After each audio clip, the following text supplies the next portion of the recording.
রাহুল গান্ধীকে দেখার স্বপ্নপূরণ ইসমাইল শেখের। রাহুলের কাছ থেকে চকোলেট উপহার পেয়ে উল্লসিত শামশেরগঞ্জের যুবক। টিভি আর সোশ্যাল মিডিয়ায় রাহুল গান্ধীর ছবি দেখে স্বপ্ন ছিল কাছ থেকে কংগ্রেস নেতাকে দেখার, কিন্তু এত কাছ থেকে রাহুল গান্ধীর সঙ্গে দেখা হবে তা স্বপ্নেও ভাবতে পারেননি শামশেরগঞ্জের কোহেদপুরের ইসমাইল শেখ।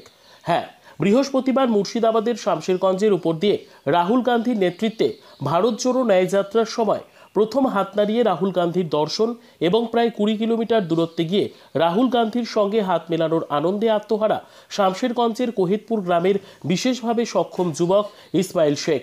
শুধু করমর্দনই নয়, রাহুল গান্ধী তাকে একটি চকোলেট উপহার দিয়েছেন বলেই জানিয়েছেন ইসমাইল। স্মৃতি হিসেবে সেই চকোলেট রেখে দিতে চাইছেন তিনি। ইসমাইল শেখের কথায়, রাহুল গান্ধীকে দেখার জন্য সকাল থেকে যাবতীয় কাজ বন্ধ রেখে আমি শামশেরগঞ্জের বাসুদেবপুর বাস স্ট্যান্ডে দাঁড়িয়েছিলাম। স্বাভাবিকভাবে চলাফেরা করতে না পারায় আমি আমার বিশেষ ট্রাই বাইক নিয়ে রাস্তার ধারে দাঁড়িয়েছিলাম। ঠিক 9:45 নাগাদ বাসুদেবপুরে আসতেই দূর থেকেই রাহুল গান্ধীকে হাত নাড়ান। সে সময় কংগ্রেস নেতার নজরে আসলে তাকে সামনে আসতে বলেন, কিন্তু প্রচুর ভিড়ের কারণে কাছে ভিড়তে পারছিলেন না ইসমাইল। তার দাবি, এরই মাঝে ট্রাই বাইকে তেল ফুরিয়ে যায়। তেল ভরেই রাহুল গান্ধীর সঙ্গে দেখা করতে ট্রাই বাইক নিয়ে সুতির উদ্দেশ্যে ছুটে যান বছর 30-এর যুবক ইসমাইল। আজগরপাড়া 34 নম্বর জাতীয় সড়কের ধারে ফাঁকা জায়গায় ট্রাই বাইক নিয়ে দাঁড়িয়ে পড়েন তিনি। সকাল 10:35 নাগাদ ওই পথ দিয়ে যাওয়ার পথে রাহুলের নজরে আসে ইসমাইল। তখনই কার্যত কাছে রাখা হয় তাকে।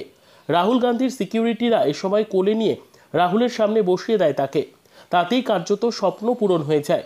রাহুলের সঙ্গে হাত মিলিয়ে আনন্দে মাতোয়ারা প্রত্যন্ত গ্রামীণ এলাকার বিশেষভাবে সক্ষম যুবক ইসমাইল শেখ।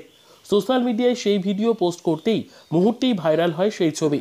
রাহুল গান্ধী নিজেই তার ভেরিফাইড ফেসবুক পেজে ইসমাইলের সঙ্গে ছবিটি পোস্ট করেছেন।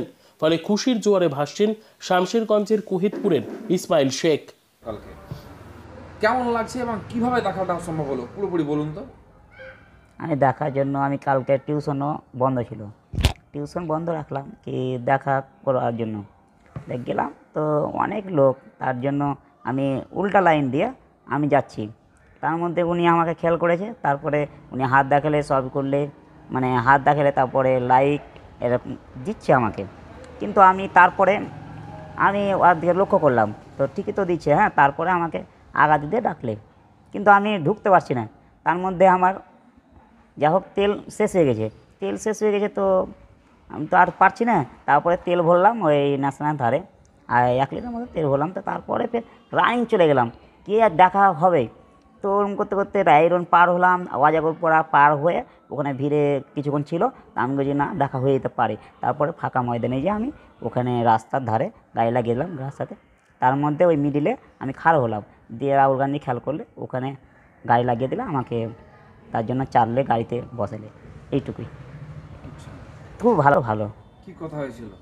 উনি যেহেতু আমি গাড়ি চালাচ্ছি, তো আমার তো হাইট ছোটো, সবাই অব্যাগ যাচ্ছে কি এই গাড়ি চালাচ্ছে, ওরও অতভঙ্গ কি অব্যাগ যাচ্ছে কি গাড়ি, তার জন্য ওই বারে আমার দিকে লক্ষ্য রাখছিল। তার জন্য আমি যে না, আমাকে ওই চাহিদা দিবে, মনে হচ্ছে দেখা করার মতন চাহিদা আমার আছে, কিন্তু আমাকে সুযোগ দিবে, ওই সুযোগ দেওয়ার জন্য আমি গেছিলাম। আপনাকে ডাকলো কিভাবে রাহুল গান্ধী? ওই ইশারা দিচ্ছে, আগা দিতে কি সামন দিয়ে এসো। দিয়ে উঠলেন কিভাবে রাহুল গান্ধী? ওই উনি একজনের নামলো ওই গাড়িতে, তার জন্য আমাকে কোলে উঠিয়ে উপরে, হ্যাঁ ওদের উপরে উঠলে গাড়িতে এমনি বললে কি হেলমেটের জন্য কিছু বললে, তা আমি হেলমেটের সমস্যা হয় না, তার জন্য আমি কিনি না, এইটুকু বললে। তার মধ্যে আর কিছু বলেনি। তাই চকলেট দিলে, একটা রাহুল গান্ধী, একটা এই অধীর চকলেট দিয়েছে। চকলেটটা আছে না খেয়েছেন? না, চকলেটটা এখন বাড়িতে আছে, স্মৃতিভাবে রেখেছি কি রাহুলের চকলেট না, আর অধীরের, তার জন্য থুয়েছি, এইটুকুই। কথাবার্তা হয়েছে? হ্যাঁ, কথাবার্তা হয়েছে। কি বলছিল? এই যা বললাম হেলমেটের জন্য, ওটাই বলছিল। আর হিন্দিতে বলছিল? হিন্দিতে বলছিল, ওয়াদিফে বাংলাতে পেশ করলো ওনাকে। তো কেমন লাগলো? খুব ভালো লাগলো। রাহুল গান্ধীর সঙ্গে দেখা হবে এটা ধারণা ছিল যে রাহুল গান্ধী। উন্নত বিশ্বমানের আধুনিক চিকিৎসা পেতে AM nursing home and diagnostic centre. এখানে গাইনি ও BS orthopaedic, urology, ENT, general surgery এবং মাইক্রো সার্জারি করা হয়। ঠিকানা সাজুর মোড়, মুর্শিদাবাদ। যোগাযোগ নাম্বার 7797333344 এবং 7797333345।